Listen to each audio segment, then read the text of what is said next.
Yeah, you guys all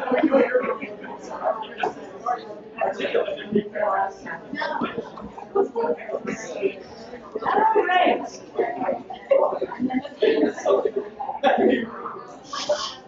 All right. Okay. So to kick off our session on social media for advocacy and awareness, we have some great speakers, actual experts in the field. But we thought we'd kind of lift our skirts a little bit and then PLF side and show a little bit about what we've been doing in social media and what we've been learning. Just really quickly show a little bit about our work. PLF, we've been mostly on Facebook, Twitter, and Instagram a little bit. And we're kind of exploring all those spaces in different ways. We just wanted to share some examples. We use social media to share key content. Of course, that's a huge part of our work, raising awareness and kind of getting stories out into the world. So you see we're sharing cool infographics, we're sharing our PSA, we're sharing the Consumer Reports article and personal stories as well.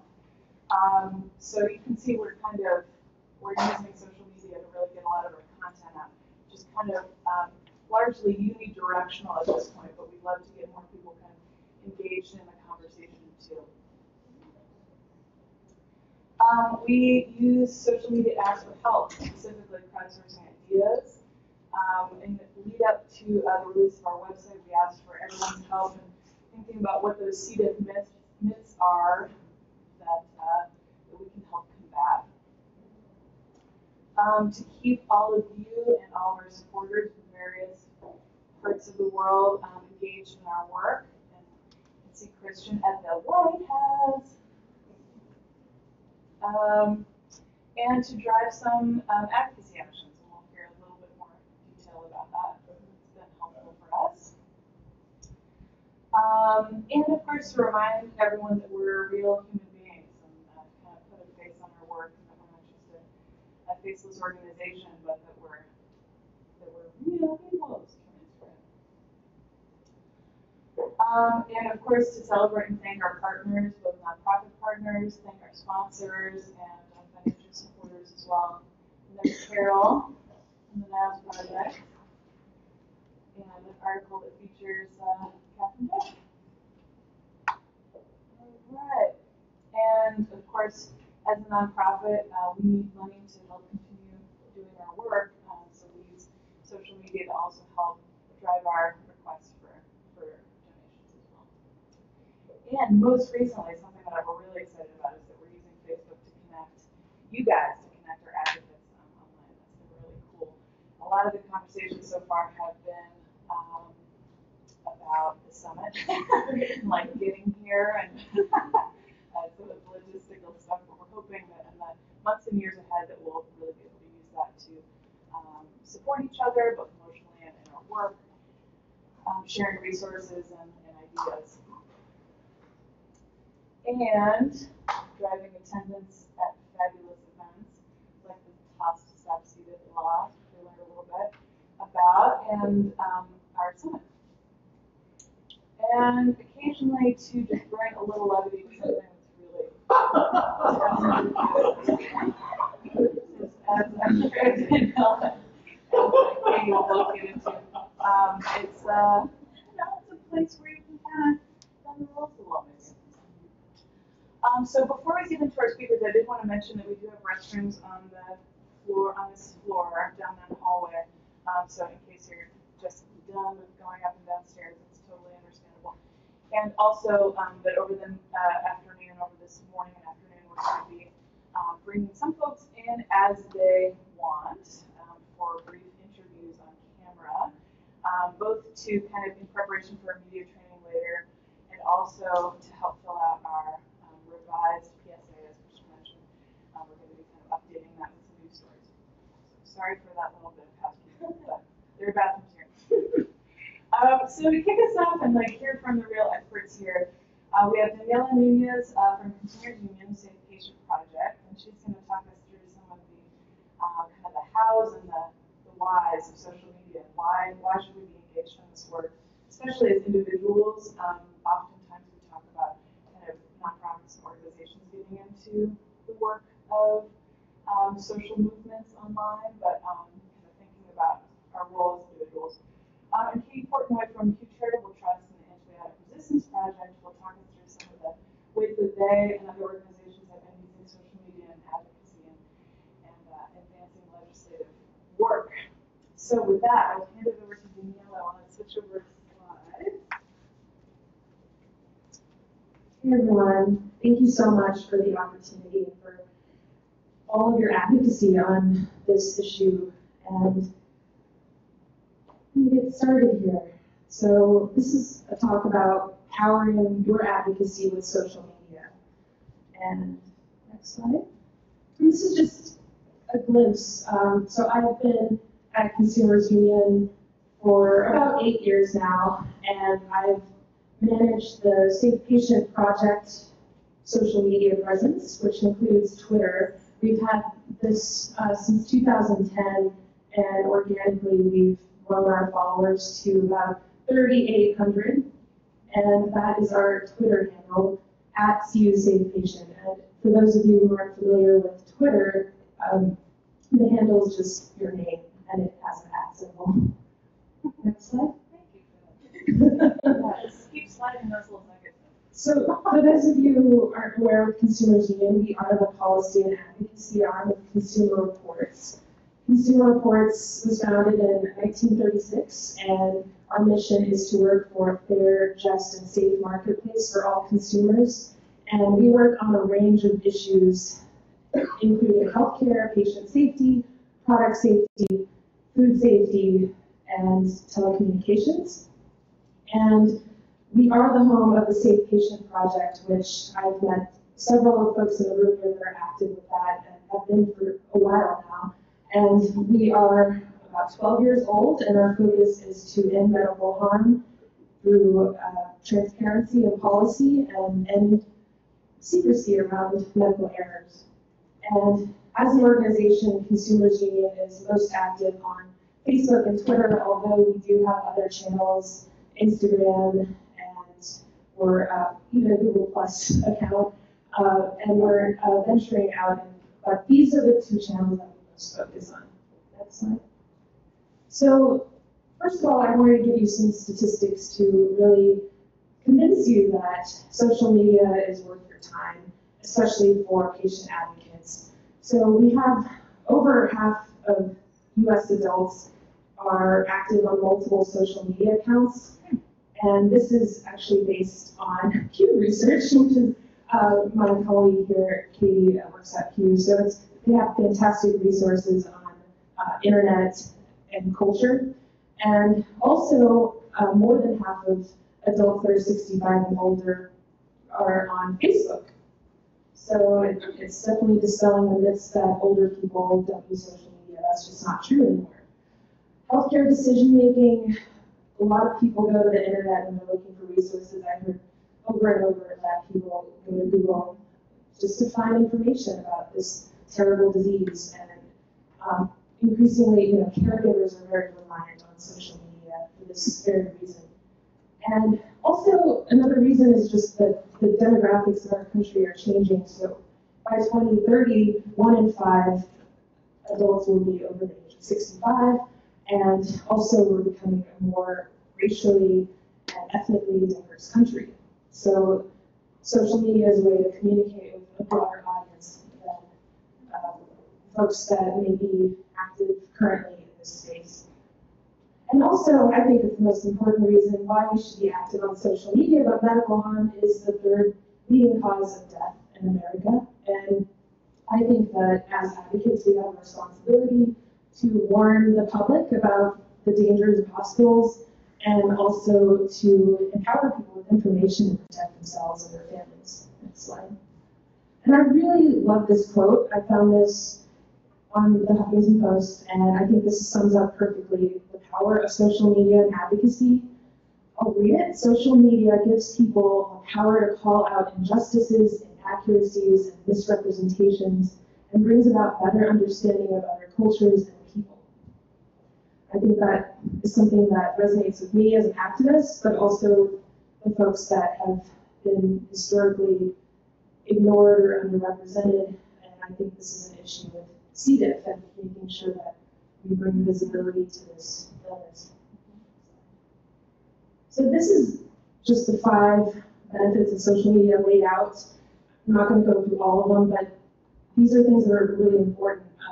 Transparency and authenticity. You know, there's a moral authority with patients who've been harmed by preventable infections, and I think that, you know, this is something that healthcare providers can't ignore. This is something they have to listen to as the truth. So speaking truth to power through social media creates that authentic voice that we have. No one else can take it away from patients that have been harmed.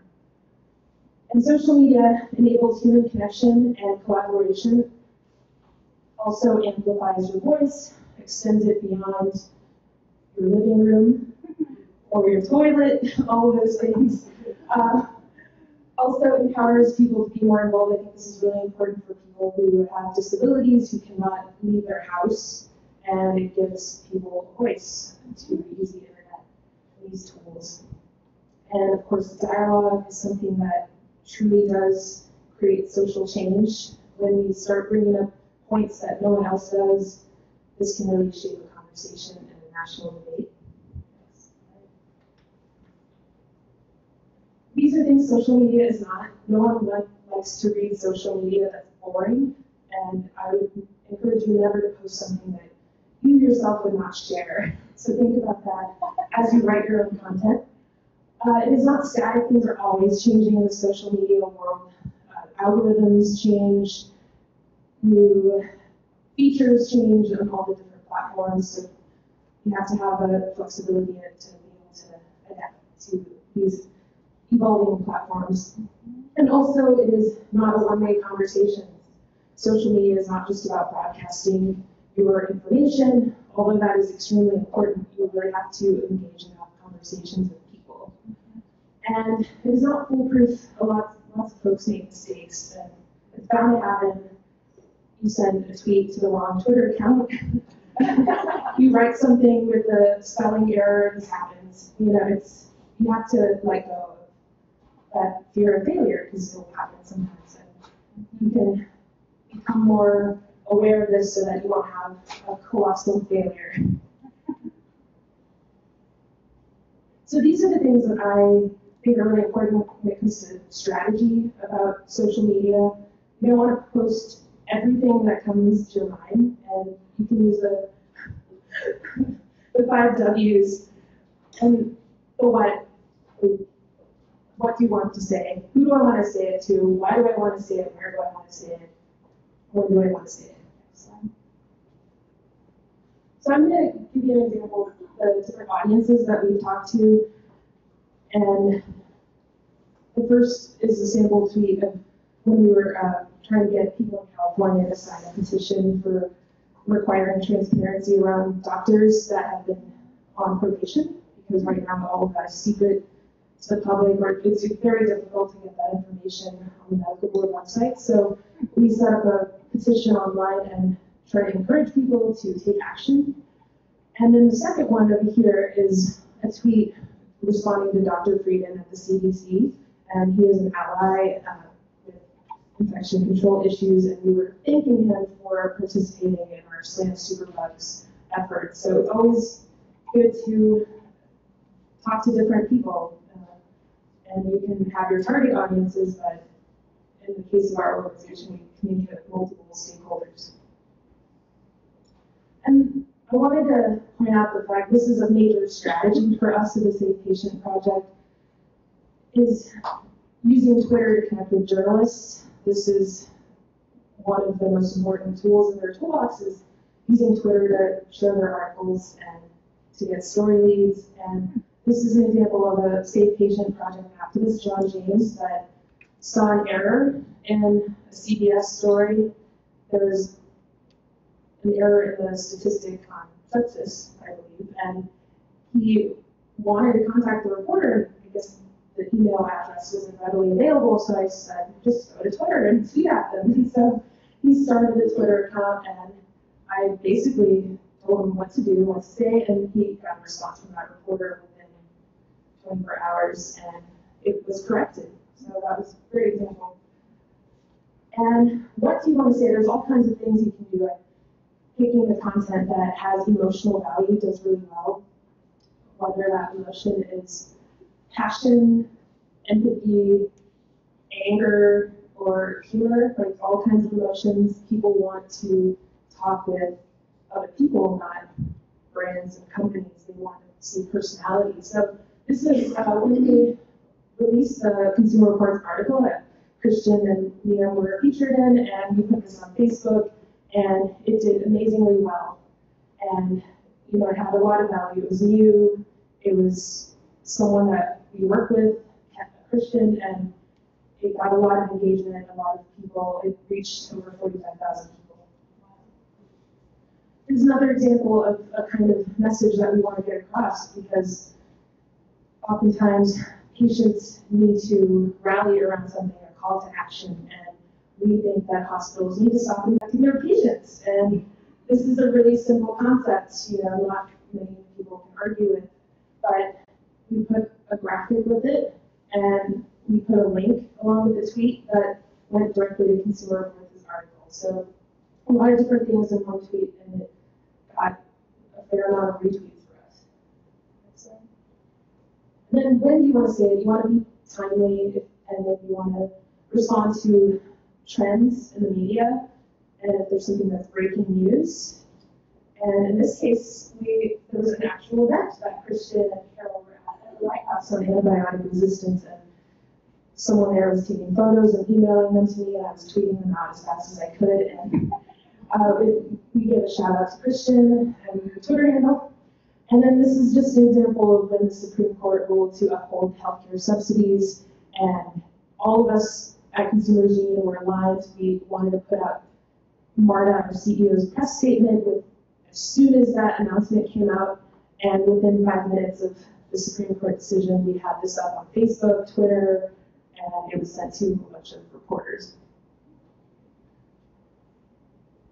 And then where do you want to say it? Well, Facebook is the #1 platform as far as the amount of adults that are using social media tools, but that said, other channels, people are joining more than one channel, so it's good to figure out what your niche is, and this is just another lovely data point from Pew, looking at 72% or so of people, adults, are on Facebook, and then it goes down to like 20-something% on Twitter. And you really have to find out what your target audience is, who you're trying to reach based on your goals. So you definitely want to think, set a goal when you post something, and it's not necessarily for every single thing you post, but I think really if we're trying to be effective advocates, think about, what kind of outcomes you want to get from this. And with Techie Rose, the mission is to educate people, and I think always relate what you're putting out on social or communicating with your mission and what goals you have.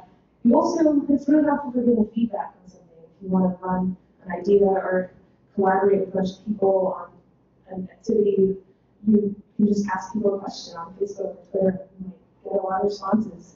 And really, you can use it for anything with fundraising, like you said, or to encourage people to sign a petition or to show up to an event, all kinds of things.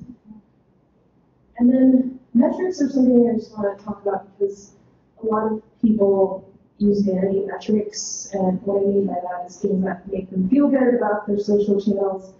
If they have 1 million followers, or if they have a celebrity following them, these are all things that make people feel good about what they're doing, and they're important, but it's not everything, and really it's about engagement. But that said, just to be familiar with the terms, reach is about how many people on Facebook are allowed to see the post, because Facebook doesn't distribute every post to all of your followers. It's really a small percentage.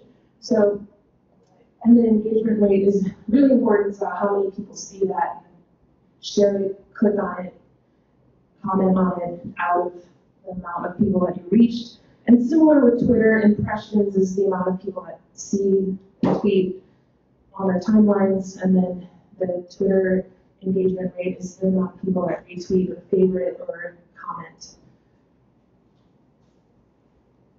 So you always want to just keep in mind like the real world value of what you're doing. Is it actually building up your community?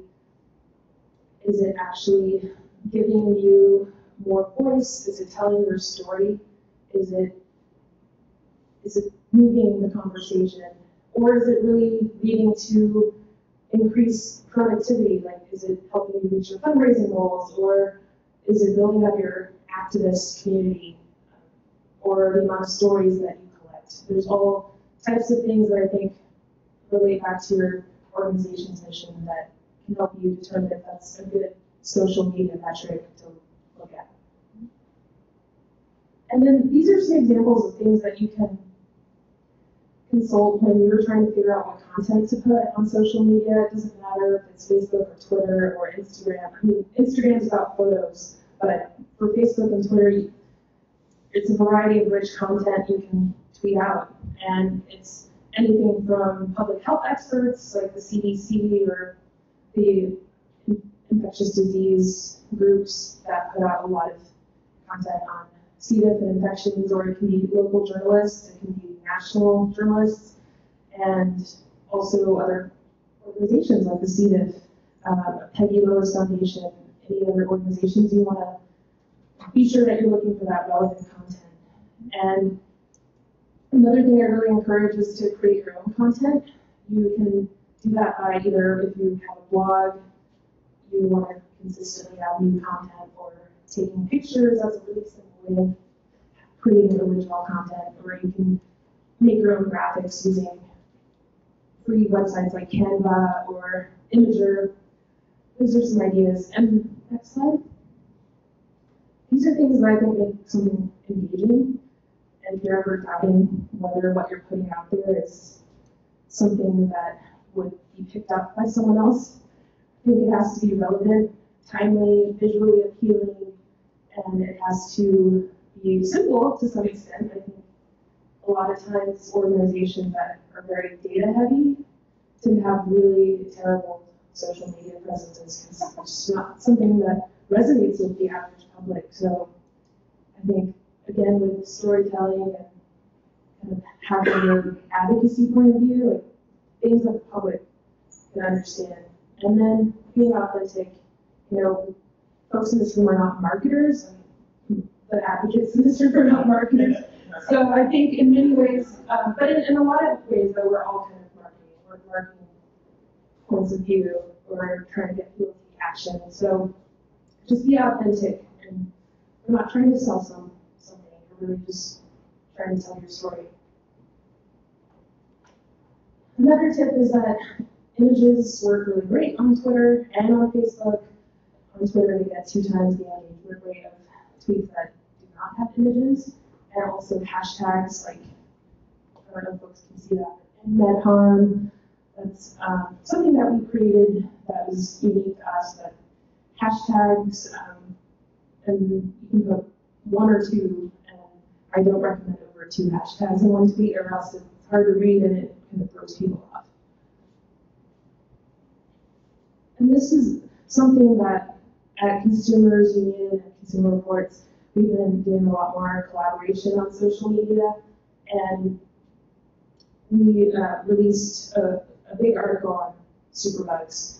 And this was a formula that how we all put it together. And I think it goes back to the issue of like preparation, planning, making sure that everyone in the group has a role, and you come up with a hashtag in advance. And for superbugs, we created Slam Superbugs, had some nice alliteration there, and we were able to recruit the support of CDC to actually put it out on their channels on social media, and other advocates in the Safe Patient Project put it out, and we also got the word out in advance any way possible. Emails, just reminding people that this was coming out, and even tweeting about it. We would just tell people, you know, This is, a big story, coming out, and I think we just built up that anticipation. And then we were monitoring the conversation throughout. When we released it, it was just making sure we were picking up any people that activists or reporters that were also talking about our Slam Superbugs article, and anyone that had questions about our data, and we could just respond to them right away. And then we also just like thanking people. You just can't forget that. It's just like basic human courtesy. Anytime someone is involved in your social media efforts, you should say thank you from time to time. And then you also, at the end of it, want to gather some data, and you can report that back. At least for an organization, that's really important. Everyone wants to see data, and they want to see that it's an effective outcome. And I think with advocates that are individually doing this, I think it's so important to know which messages work better with your friends and family in order to get the most engagement. This is just an infographic that we did of Slam Superbugs that we released and put it out on all our channels, and we got over 1 million people were reached. And again, these are vanity metrics, but it does give you a snapshot of a lot of people were involved in this effort. And the most important type of content that really resonates with people are images and tips. People really like to see ways they can protect themselves from MRSA. Is kind of interesting. One article that was an accompanying article, how to avoid MRSA at the gym, actually was one of our top performers that I wasn't expecting. So people really like information that they get some value out of. So these are some action steps, things you can do right away that I think would make all of us more effective. And a lot of it's just making sure that you're being authentic, that your online profile has a good picture of your, a good quality picture, like your description and your bio on Twitter just says that you're an advocate. Just kind of identify yourself. And also, you want to start following the people that matter to you. The folks in this room, maybe just kind of get together and find out what your Twitter handles are, or at least become friends on Facebook, all of that, and then start sharing each other's content, because this is how things spread, is when we ask people to share what we have. And then also just try to be part of the conversations. If you hear the Twitter chat, take a look, participate. And I'm not going to go into the details of all of what a Twitter chat is, but it's basically using a hashtag to participate, and it's typically like an hour long where you're just chatting online, and every tweet has a hashtag. And then TweetDeck is a great tool for managing all of this content, and it's a free tool you can download, and you just see all the different streams of information that are based on a hashtag, or you can even set up a column that is just of a particular follower. So I see, when I bring up my TweetDeck dashboard, I see every tweet that the CDC puts out, and I can just retweet it or do whatever. So it's a really great way to not feel so overwhelmed with information online. And then analytics, these are some tools that you can use, Twitter Analytics, Facebook Insights, or if you have a website, Google Analytics.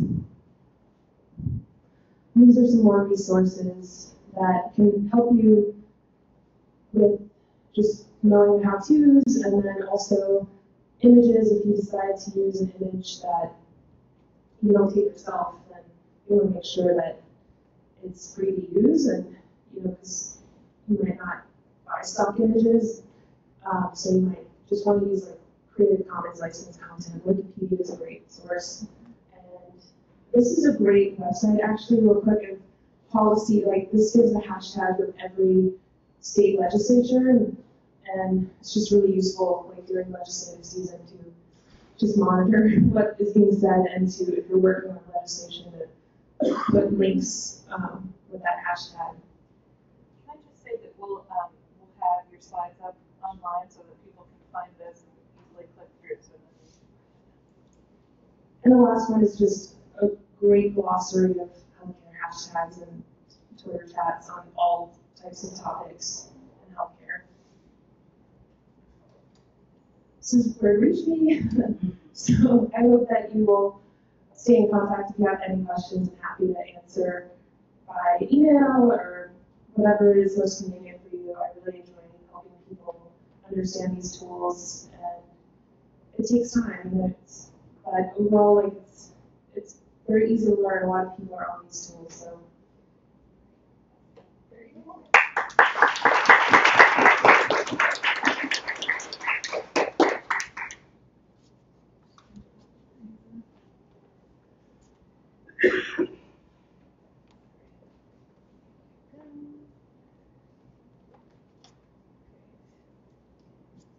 Hi, I'm Katie Portnoy, and I work on Pew's Antibiotic Resistance Project. Pew is a nonprofit public policy and research organization, for those of you who aren't familiar with it. For several years, Pew's been involved in combating antibiotic-resistant bacteria. We work both to spur the development of new antibiotics and then also to improve stewardship in all settings, both human and animal. In my background, you'll kind of see is on the animal side, so there'll be like a lot of examples from our advocacy on food animal antibiotic usage. So, to further the work, some of what I do is help build a list of stakeholders that are supportive of what we're trying to do. And one tool that's been effective in doing that is social media. So over the years, we've built up a pretty sizable network of about 62,000 Facebook followers and about 22,000 Twitter followers. I know some of you may not be that familiar with social media, at least maybe not on Facebook. And so, don't worry, I'm just kind of going to give you an overview of like some of the different tools that are available to you, and so that maybe in the next couple of months, if PLF reaches out to you, you'll kind of have a frame of reference to know like, what they're talking about. Next slide. So the Peggy Lillis Foundation recommends a number of strategies to reduce CDIs, everything from increasing hand sanitation and hygiene to increasing surveillance and reporting. They also have 2 national take action opportunities listed on their website, which is going to be a big part of what I'm talking about today.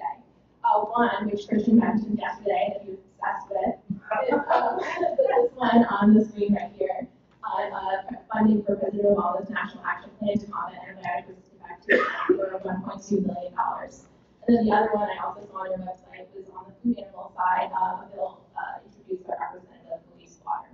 But these are just 2 examples of action alerts that are available to you. And I think that as time progresses and more efforts are devoted to carrying out President Obama's National Action Plan, which was referenced yesterday, which was released back in March, even more action opportunities are going to turn up. So in the next couple slides, I'm just going to highlight some different strategies that Pew has used. Just to pause for a second, does everyone know what a take action opportunity is or what an action alert is?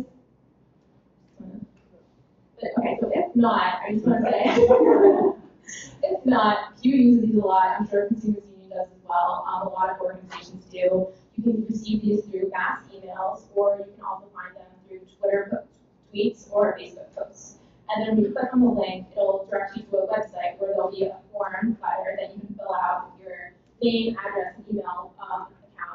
And then that will then be sent to whatever organization or government agency you're trying to target. So this is a little bit of background. Next slide, please. So historically, one advocacy tool we've employed is encouraging our followers to comment en masse on the Federal Register. So for those of you who don't know what the Federal Register is, I think it was referenced yesterday. But basically, when a federal agency is considering creating or amending a regulation, they'll post that online on the Federal Register, telling people what they're thinking about doing and also providing an opportunity to comment. The name of that website is called regulations.gov.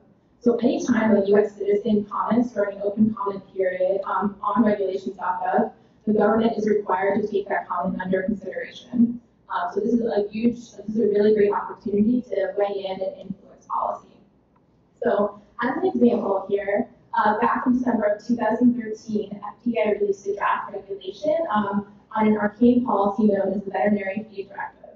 And this policy outlines how, just as exciting as it sounds, And so basically that regulation just outlines how antibiotics can be added to farm animals' food. And so interaction alerts, we kind of tried to make it more relatable, and we talked about how, just like in human medicine, a farm animal should receive a prescription from a medical professional, which, as many of you may express know, is not currently the case. And then also try to keep it high level rather than getting bogged down by all the nitty-gritty details. We just talked about the need to put veterinarians in the driver's seat. But using all of these types of strategies, we got a lot of different people to take action on a policy that in all likelihood they otherwise wouldn't have. So I'm citing this older example because just this past June, FDA finalized this veterinary feed directive rule, and they actually ended up incorporating a lot of the different suggestions that we tweeted at them through Facebook, tweeted at them and then shared on Facebook and through our action alerts. And so that really kind of showed in their finalized rule. They had several comments where they talked about the vast number of comments that they received, asking for specific points to be addressed. And so it kind of shows that the quantity of comments that the government receives on the Federal Register does have weight.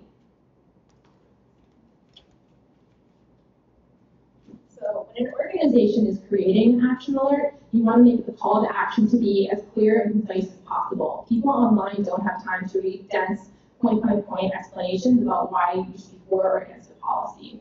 The action alert should be high level, immediately understandable as to what the organization wants the person to do, and then it should also convey a sense of urgency so people know that they want to act. So different ways that you can kind of show people that you're using advocacy social media is using words like take action, act now, or how you can help. So this is actually an example for the veterinary feed directive. This was an infographic that we used, one of many actually, and that's just a sample Facebook post that kind of, we shared that around the Super Bowl time, so we were kind of taking advantage of football and everything that was going on there with the veterinary feed directive. Kind of made it a little bit more fun than it otherwise would have been. Okay, so targeted state actions. A second broad category of using social media to affect policy change is targeting action alerts and tweets towards a particular member of Congress. Sometimes you're most effective in directing your advocacy towards a narrow set of policymakers rather than the broad spectrum. So this can be an effective strategy if you think a particular congressman may be right to support a policy, or if they may be sitting on a particular subcommittee or committee. And so this past April, we directed action alerts and tweets towards a committee, towards committee members, towards senators sitting on a committee that had not yet co-sponsored a bill called the PATH Act, which I think was also referenced yesterday as part of LPAD. And so while we weren't able to secure additional co-sponsorship, at least not within the first couple of weeks of sending out the alerts, it did generate a lot of attention. Hundreds of constituents wrote into their senators through action alerts and tweets and other forms of social media, thanking them, and the senators had to email them back, thank them for their interest, and they were compelled to explain their policy positions on the PATH Act. So a best practice, which you should do if the senator ever follows through on what you're asking them to do, is to thank them for supporting your particular position. It's good to applaud when a senator or some other elected official or government head of a government agency does something right. So this last March, when Senators Feinstein and Collins introduced the Preventing Antibiotic Resistance Act, we did send an action alert to them, to our followers in California and Maine, thanking them for what they did.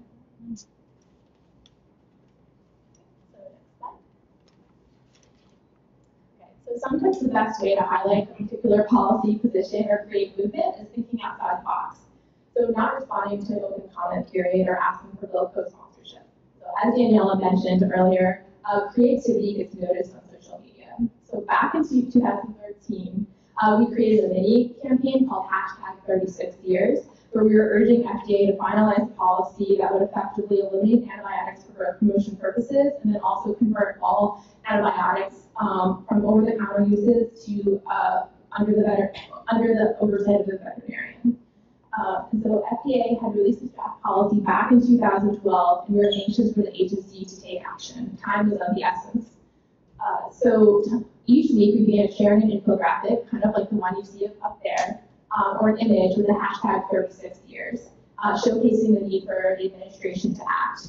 And so we shared Elvis, how back in 1977, Elvis was still in the building, and that was the last time that antibiotic policies in food animal production had been looked at or updated, or they hadn't been updated, but they were tried to be updated. We had other images of a man in flares, an image of an old clunky computer desktop, an image of, we had a tweet about the price of gasoline back in 1977. Things like this get noticed on social media, kind of, again, like what Daniela said, creativity and something that's somewhat clever, people will want to share that. And so that would be a good way to kind of, in a more fun way, kind of direct action and attention to our issue. So whether the Peggy Willis Foundation creates a new infographic or a government agency like CDC does, infographics can be really effective to carry your message. So for example, back in 2011, FDA released its antibiotic sales data. And so we had this infographic ready to go, and we ended up tweeting it at a lot of different news reporters and also at FDA.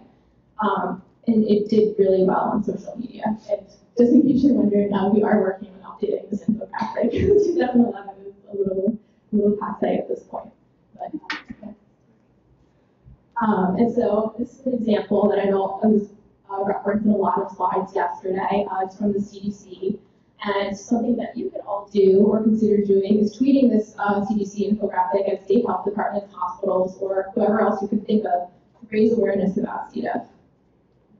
And again, if you just go to the CDC website, it's easily available. I think it's also on the Peggy Willis Foundation as an infographic you can share. So it's easy to find, easy to access. Of course, Daniela and I would be happy to talk to you about the logistics of how to tweet images.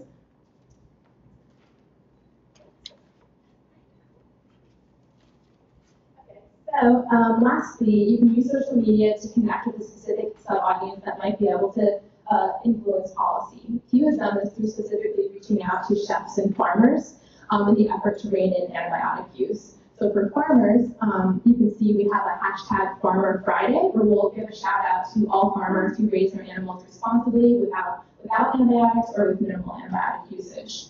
And then for chefs, a lot of times there are a lot of chefs out there that are really concerned on the minimal antibiotic usage issue. And there's also celebrity chefs out there as well. So anytime you see something in the paper, or we actually had a contract where we were working with a lot of different chefs, we would use the hashtag Chefs Lead to kind of just show chefs are out there. They're a really influential constituency group, and people follow what they do. And they also have the ability to impact supply and demand. Okay, so again, this is if you're not following us on Facebook or Twitter, those are our handles. Please follow us. And if you have any questions, feel free to send me an email. Thank you. Thank you guys so much. That's fabulous. I mean, what a breadth of opportunities I think we all have to get out there in the world. We thought we'd open it up for a couple minutes before lunch to questions, if that's okay with you guys.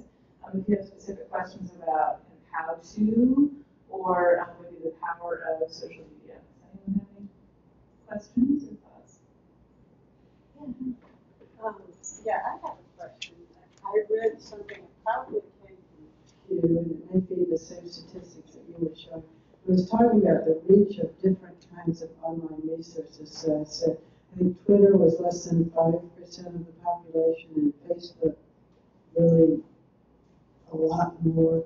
But then most people really use email, and then this had to come from Q. So and another thing was that a lot of people on Facebook didn't know the difference between Facebook and the internet. So when you asked them about the internet, they were really talking because they access the internet via Facebook.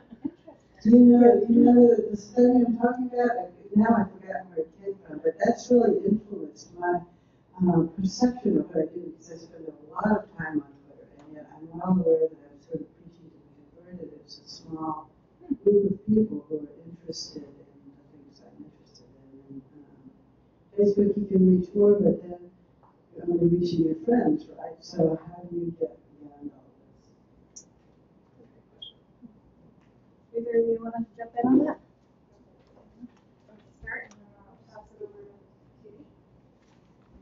Yeah, it's a much smaller percentage of people are using Twitter, and it is typically a younger audience and college-educated audience, but everyone has an email address. You know, it's still like a major channel that marketers and nonprofits and everyone uses, so you can't ignore that. But I think it's just important to know that your message should be tailored to whichever channel you're putting it out there. I think it's really important to educate your friends and family about this, and also really important to educate and advocate to the people that have all the money and like the influence in government. So whether it's hospitals or experts. So I'm actually not familiar with the study you referenced. I'll have to make on Monday. I'll have to go back and check to see if the Pew Research Center put something out about that. That's really interesting. But I think there is a difference between maybe if you have a personal account where you may only have, 200, 300 friends versus if you have an organizational Facebook where, I don't have a lot of friends on Facebook, but then for the Save Antibiotics Facebook handle, we have 62,000 followers. And so by posting, so like our page, but also, I don't know if the Mothers Against Medical Errors, I don't know if you guys have a Facebook handle where you may have a Facebook. Okay, well, that may, and so I feel like that tends to have more people that maybe would be interested in what you're talking about, but aren't necessarily your next door neighbor or, your high school friend is like a different audience. And so that might be a way to kind of post that way. Also, again, this probably wouldn't apply to a personal Facebook account, but for organizational Facebook accounts, there are ways where you can pay to promote your content, and that will certainly increase the reach as well. And also, one last point, even though you may only have, even if you do share on your personal account, if you only have like 300 Facebook friends, a great way to amplify your message is by asking people to share your message. And so if you have a Facebook friend of yours shares your message, then that message will then automatically be available to their group of Facebook friends. So sharing is a great way also to get your message out there. So as much as I get excited when we get, 300 or 400 Facebook likes for a particular post, it's even more exciting to have increase the number of people who share it, because that's much more increasing your reach. I'll just say that I think it's something that's been successful for PLF. Katie might know more about this, but that when we say, please share this, that people actually do that.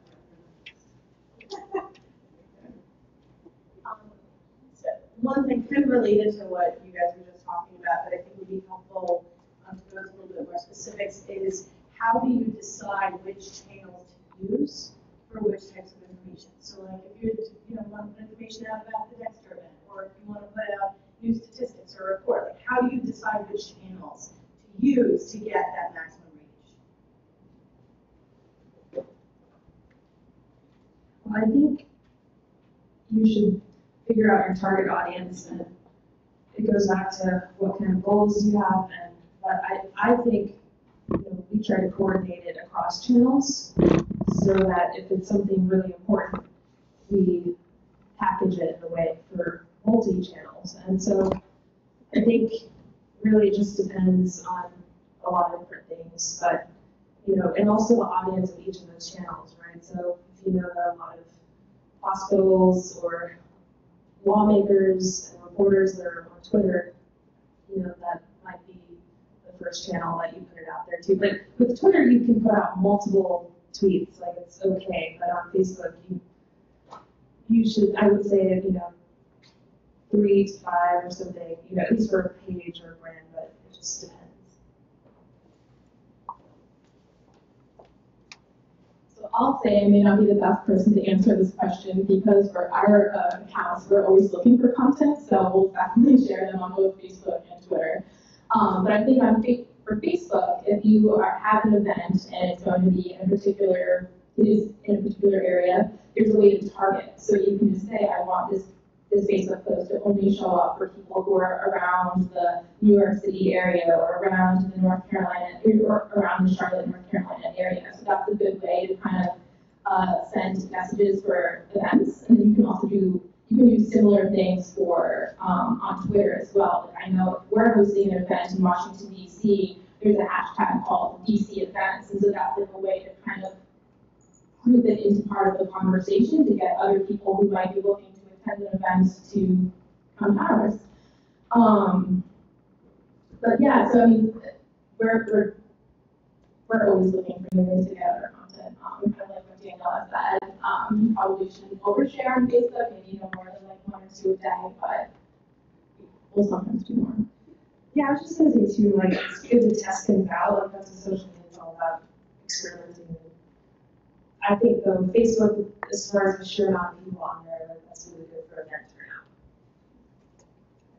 Maybe one more question, and then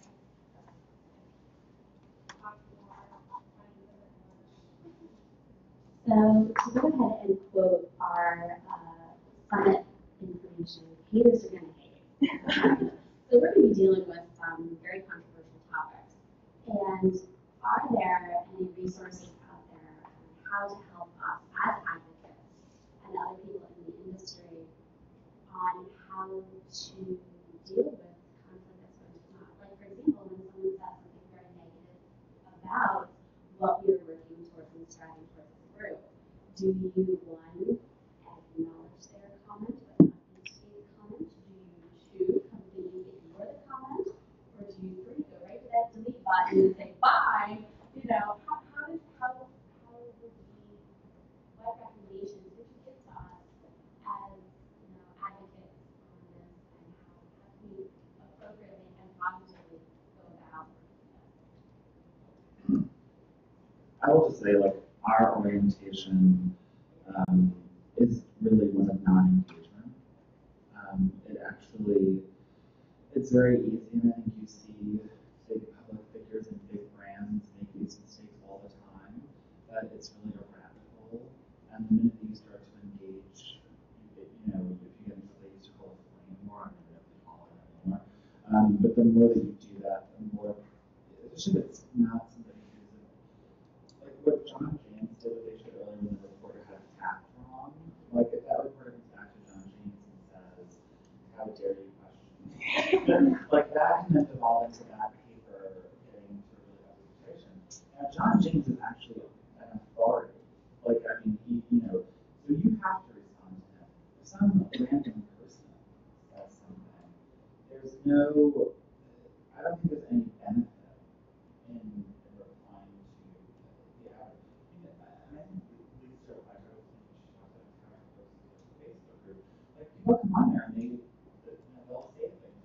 Like we don't agree with legal transference, or we, you know, and so you know, in terms of messaging, we can also have messages that we can sort of respond with. But I think in general, nothing good comes with engagement trolls. Well, and to add to that, it also depends on how much traction that comment is getting. So when a negative comment is posted, oftentimes we'll just wait and we'll watch and see what type of responses are coming up. And you know, if it turns into something that is either incorrect information or particularly negative and should be addressed, then there are ways that you can, in a very positive or different way, address them through just keeping to your core messages. Sure, I mean, I think my answer is also it depends, right? And it depends on who's giving you that negative feedback. And if it looks like it's a troll, you don't have to spend the effort to respond. And I think it depends a lot on the culture of where you're working, you know, and I do like engagement, and I think dialogue is really important, even with those that disagree, but you have to do it on a case-by-case basis. But that's why it's so important here to have someone like on staff that's able to monitor all that feedback, because it's hard to automate all of this stuff, and it can be hard to scale it depending on how much negative feedback you get. So luckily, our consumers union we've been able to manage all of the comments, and most of the times we don't get negative feedback, which is good.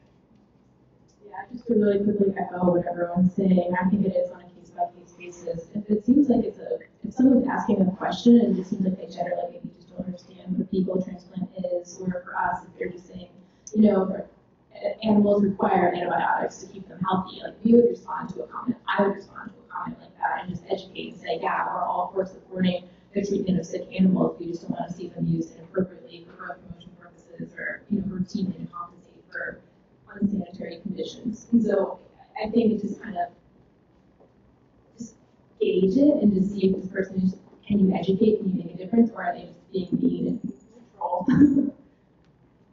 I just wanted to say quickly, it could very well be used as an opportunity to look at what we've said and maybe didn't get out appropriately. To be very careful with this is the way it has to be, or definite words, watch the words being used.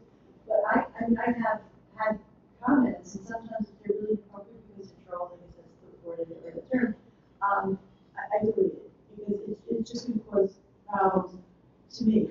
But if it's something that is questionable, it should show us maybe I can have one course, and other people will respond for me. I don't have to do it. I'm letting the conversation go.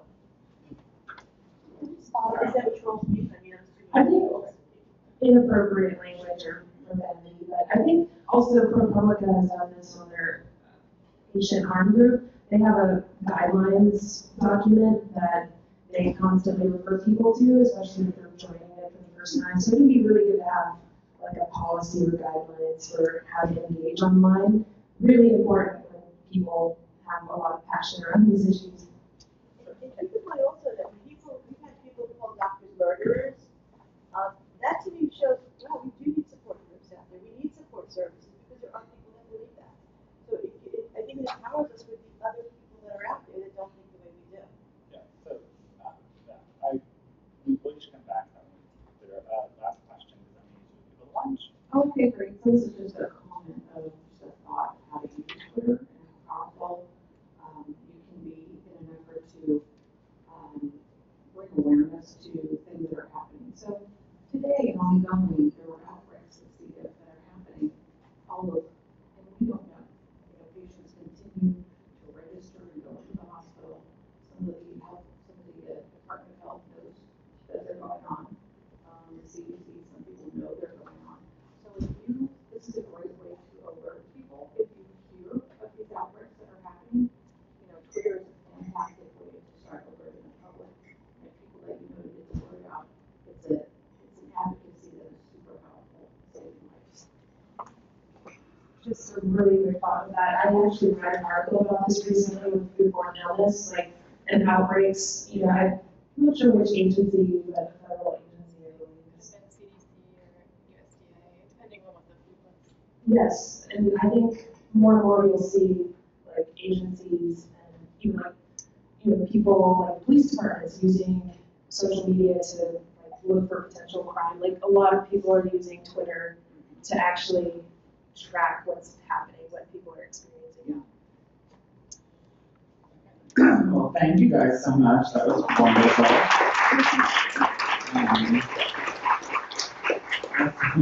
So one thing I would say, because everyone was asking for a troll, I think we slipped into social media activist language.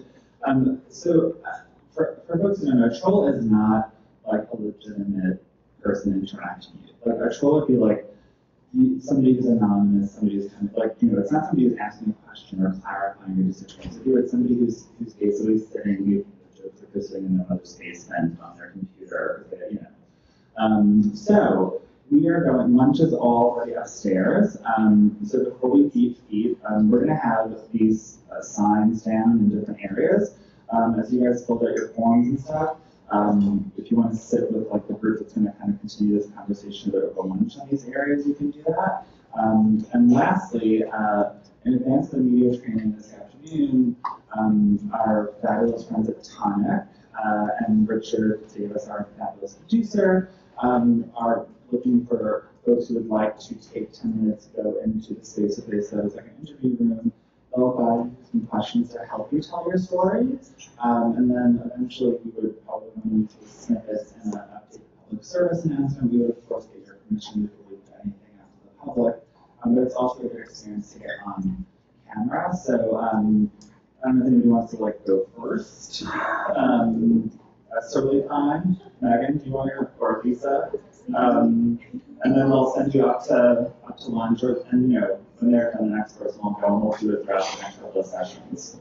Okay, thanks everybody. So was everyone interested in following the